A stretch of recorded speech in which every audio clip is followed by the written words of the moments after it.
Wananchi wa wilaya ya Hanang' mkoani Manyara wameelezea malalamiko yao kuhusu changamoto ya mchakato wa kujiandikisha na kupata vitambulisho vya taifa NIDA, hali iliyopelekea mbunge wa jimbo la Hanang' kufika katika eneo hilo na kuahidi kuzitatua kero hizo, huku akiwataka viongozi wa ngazi zote kuwajibika ipasavyo, ambapo wananchi walidai kuchelewa kwa huduma hiyo kunakwamisha kupata huduma muhimu za kijamii na za kiuchumi. Mbali na suala la vitambulisho vya NIDA, wananchi hao waliwasilisha kero nyingine ikiwemo ubovu wa miundombinu ya barabara pamoja na baadhi ya vitongoji kukosa huduma ya umeme, hali inayodaiwa kurudisha nyuma maendeleo ya maeneo yao. Kwa upande wake, mbunge wa jimbo la Hanang' Asia Alamga aliwahakikishia wananchi kuwa atazifikisha changamoto hizo kwa mamlaka husika ili zipatiwe ufumbuzi na kuboresha huduma kwa wananchi wa Hanang'.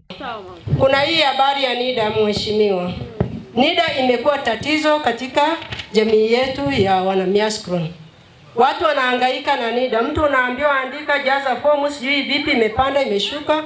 Matokeo yako unafika wilayani, unazunguka mara nyingi, mtu hapati NIDA karibu miaka au miezi.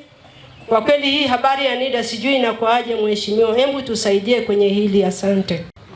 Swala la NIDA tumelichukua. Kuna wataalamu wa NIDA pale ambao wapo kwenye ofisi ya mkurugenzi. Tunaenda kulifuatilia kwa sababu tunakaa nao pale. Kaimu mkurugenzi, hili sio hata la kusema baadaye. Hii watu hapa wako zaidi ya 1000. Mtaalamu wa NIDA Jumatatu mpaka Ijumaa aje hapa mmalize watu wapate huduma. Hili mbona kama wataalamu wako ofisini? Na hapa kuna watu 1000. Sasa nauli yenyewe hapa imepanda na tunaangalia watu wanavyoonewa. Shilingi 5000 kutoka Miaskron mpaka kati. Hii haiwezekani. Halafu bado usafirisho watu 1000 waende halmashauri, wakati tunaweza tukamtoa mtaalamu mmoja au wawili wakaja hapa wakaifanya hiyo kazi. Hili sio la baadaye. Hili kuanzia Jumatatu mpaka Ijumaa mkajipangia utaratibu, wananchi hawa wapate huduma, kwa sababu Mheshimiwa Rais ameleta vifaa na wananchi wanachotakiwa kupata huduma. Hili naomba mlifanyie kazi. Hiyo ndio tulifanyia kazi, na kuanzia Jumatatu tutajipanga kuja Miaskron kama ratiba itakaa vizuri kuanzia Jumatatu.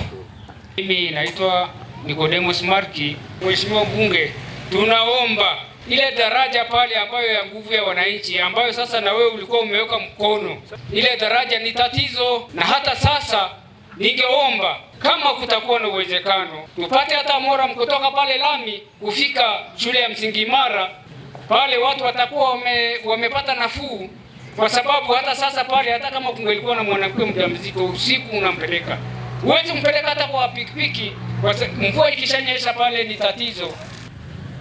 Pale kwenye daraja mheshimiwa, kama utakumbuka, tulizunguka baadhi ya wajumbe na mwenyekiti wa kijiji, tumetembea tukapata mifuko 20.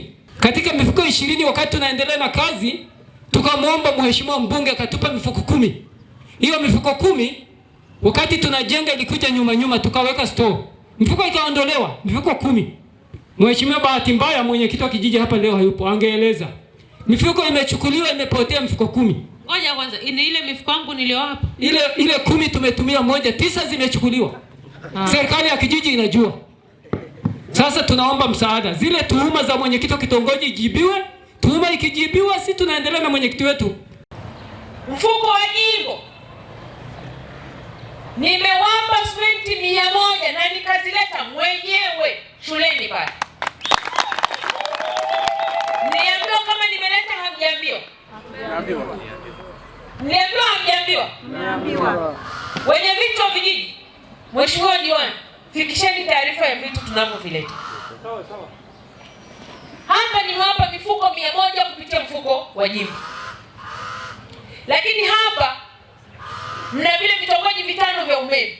Hapa kipindi hiki kifupi ambacho tumechaguliwa hapa, Mheshimiwa Diwani, kipindi cha mvua nilikuwa naita daraja gani lile? Ile korongo gani? Kalosanga. Niliomba nguzo 10 na nikazipata. Mheshimiwa Diwani na wananchi wako, hivi jamani, nije nimebeba nguzo? Hapana. Nimeshawaombea, nimezipata ili mpeleke pale mzipange kwa kipindi hiki cha dharura tuweze kupita. Jamani, Nikabeba nguzo? Hapana. Mheshimiwa Diwani, siku zile tulikubaliana kesho yake ukachukue nguzo. Uongo kweli? Mheshimiwa Diwani, na serikali yako utelezi umeisha. Wewe ni jembe, ni mchapakazi na unamtenda nyumbani kwa Asia kusema matatizo. Na ndio maana nikakutafutia nguzo. Sasa nendeni mkachukue nguzo, mtandike, watu waweze kupita kipindi hiki cha mpito wakati tunatafuta fedha za barabara. Dr. Samia Suluhu Hassan yupo kazini. Nachotaka kuwahakikishia Chama cha Mapinduzi kupitia ilani yake kinaona hali ya barabara. Hali ya barabara sio kwetu sisi Miascron. Hali ya barabara sio kwetu sisi Hanang'. Hali ya barabara sio kwa mkoa wa Manyara.